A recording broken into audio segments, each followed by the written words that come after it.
السلام عليكم ومين إبراهيم kusoo dhawaada muuqaal kale oo YouTube ah soo in muddo iska dambeysay inta badan YouTube ka xoog ma saaro markaas wax kuma soo gudbiyo waxaan ku mashquulsanahay hawlahan kale ardaydeeni iyo soo kale page-ka kale social media leeyahay laakiin wixii update ah waxa iga socon kartaa page-kayga TikTok-ga iyo soo kale page-kayga Instagram-ka iyo soo kale Telegram-ka oo asagana labada bilood iyo barkii la soo dhaafay aan markaas xoog saaray oo hadda meel fiican dhayro fiican markaas ku jirto إن شاء الله أسبوعا حكاد لي دونا لعقت دولار كا فرصة مركز إلى يرسكي الحريرة سو كان حكاد لي دونا نيوز كا وهذا الهنت وين أسبوعا واه فدرال ريسيرف كا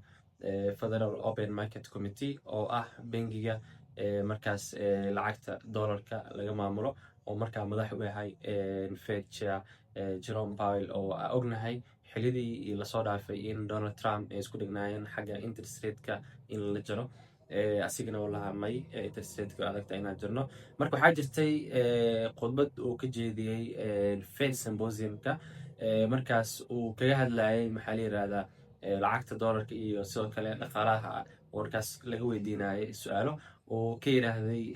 waxaa u malayn doonaa in interest rate-ka tahay xilligii ugu habboonaa aan ii sheegi jari doono oo markaas keentay in lacagta dollarka isbuucyadii soo dhaafay in markaas awoodeedii ay gabtay waxaan sidoo kale insha allah isla eegi doonaa meetingkan markaas faa'iidooyinka leedahay maxaa la yirahdaa oo aan ka fiirinayno lacagta dollarka ma awood ay ku yeelan doontaa mise awood ay ku daciif doontaa guys markii laga hadlayo central bank waa very big subject waa adagtaa qof trader ah oo suuqa 7 sano 5 sano 10 sano ku jiray in markaas oo maxaa la yiraahdaa fahmo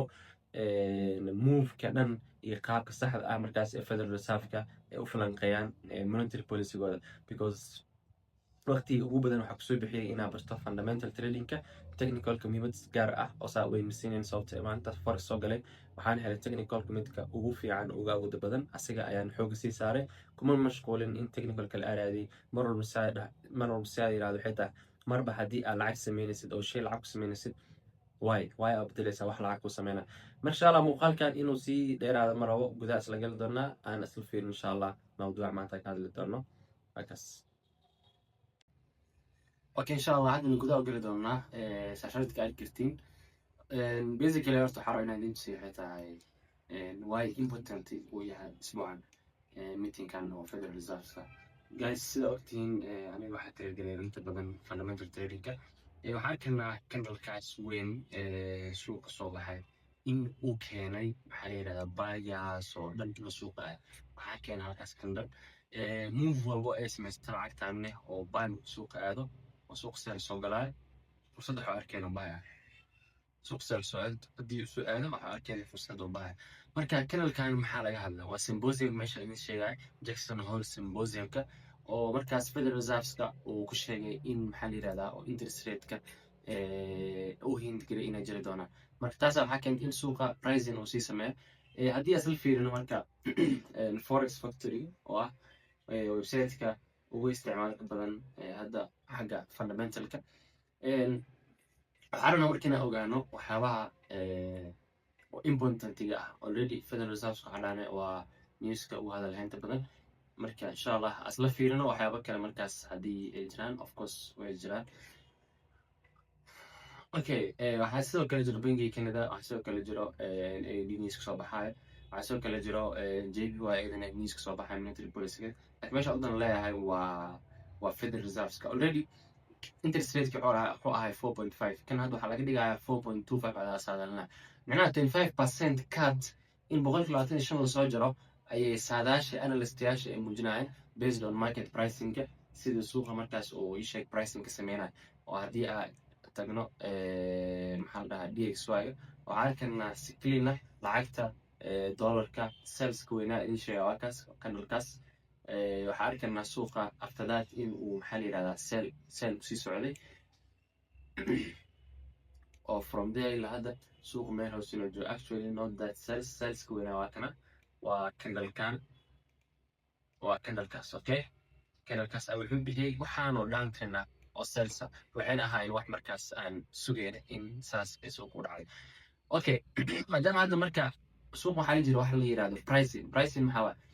newska inta suuqa la gaarin already suuqa la sii gelina. Okay, newska lama gaarin laakiin already suuqa la sii gelina. Marka 25% kaadka already suuqa ku sii jira. Okay, 25% kaadka already suuqa ku sii jira oo haddii la gaaro beri oo 25% ay jiraan reaction weyn ama ii sheeg muhiimad gaar ah ay sii leedahay malaha. So basically suuq mar walba wuxuu ku react gareeyaa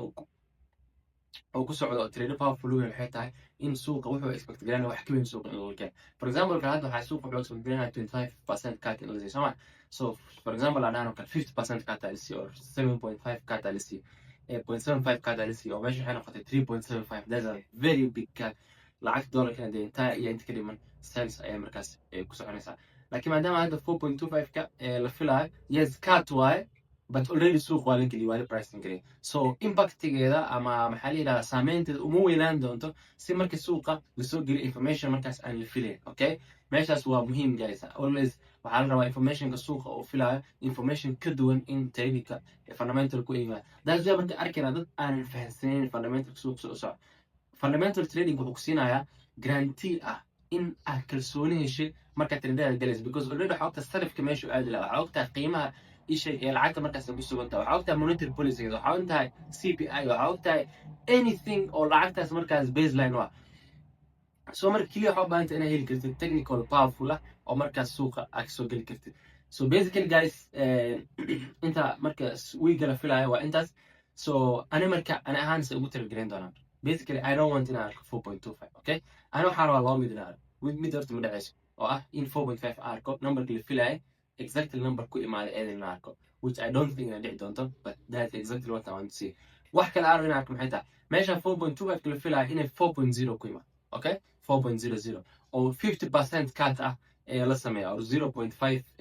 point basis أو كاتا لسمة سي مركز سوق أو هرو محلي هذا سامين وينه. From there marka waxaa jirta technical powerful isticmaalno oo ah suuqa markuu news soo dhaco hore ka suuqa ma galno waxaa siinayna 12 hours 10 hours 14 hours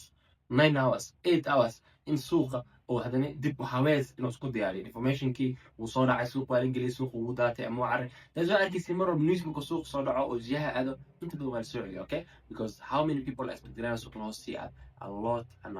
lot of people. So basically that's one of the reasons markaas maxaa la yiraahdaa aanan u rabin in markaas ka trade gareeyo release or arrow after release information can is great, but that's exactly how I'm going to trade this week and Federal Reserve in a suit. Then I see some big divergence number one of from there markas we can really get some juicy trades inshallah. ونقدر week historical or markas saameyn badan suuqa ku leh.